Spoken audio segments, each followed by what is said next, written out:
2008-ի մարտի 1-ի սպանություններից 7 տարի անց Եվրադատարանը առաջին հարցերն է ուղղել Հայաստանի իշխանություններին։ Առաջիկա ամիսներին կառավարությունը պետք է պատասխանի, արդյոք խախտվել է մարտի 1-ի զոհերի կոնվենցիայի 2-րդ հոդվածով երաշխավորված կյանքի իրավունքը,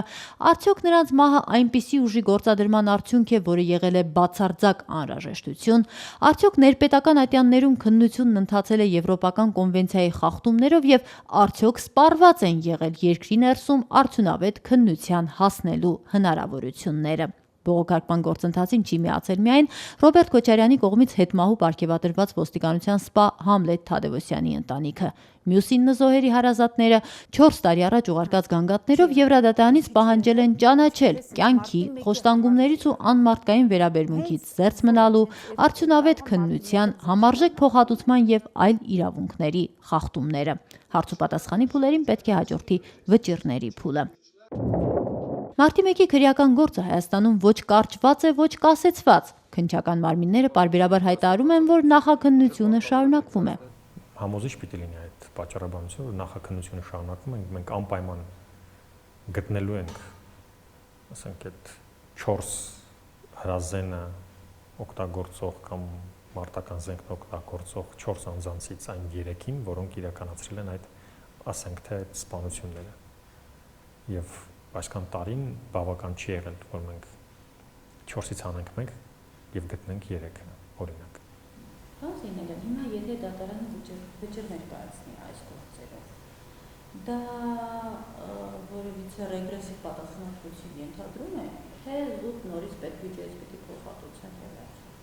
Գիտեք, եվրոպական դատարանի վճիռը դա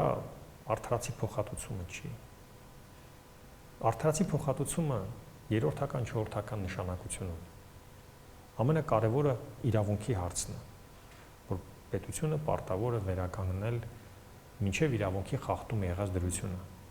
Պիտի արդյունավետ քննություն իրականացնի։ Պիտի բացահայտի մեղավորներին, պիտի արդարացի պատիժ նշանակի եւ պատժվածները պիտի իրենց պատիժը կրեն մինչև վերջ, որպեսզի այս իրավունքը խախտված չլինի, որպեսզի վերականգնվի հավասարակշռությունը։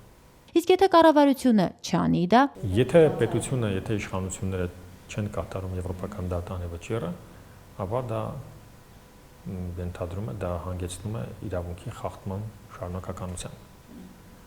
Իրավունքը չի վերականգնվել եւ նոր ընթացակարգերի համաձայն նախարարների կոմիտեն ի վերջո կարող է դիմել եվրոպական դատարան։ Նոր ընթացակարգերի համաձայն նախարարների կոմիտեն ինքը կարող է դիմել եվրոպական դատարան եւ պահանջել, որ եվրոպական դատարանը միջամտի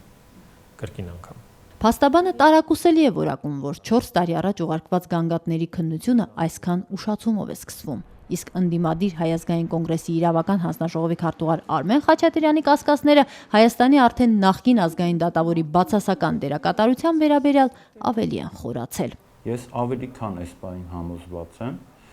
որ եվրոպական դատարանի գործողությունները կաշկանդված են եղել Հայաստանի կառավարության կողմից իրենց ներկայացուցիչի միջոցով։ Իդեպ, մինչ Եվրադատարանը փորձում է կառավարությունից ստանալ մարտի 1-ի սպանությունների վերաբերյալ առանցքային հարցերի պատասխանները, նախօրեին նախագահ Սերժ Սարգսյանը արդարադատության գեներալ-մայորի կոչում շնորհեց մարտի 1-ի գործով քննչական խմբի նախկին ղեկավար Վահագն Հարությունյանին։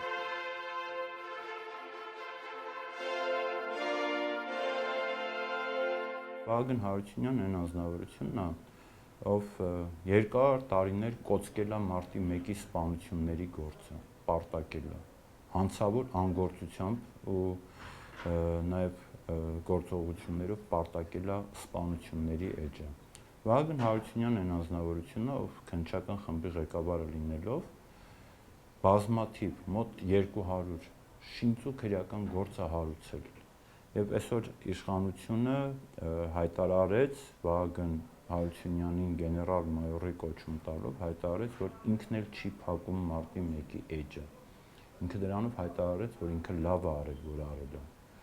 Մենք կապացուցենք, որ ինքը լավ չի արել։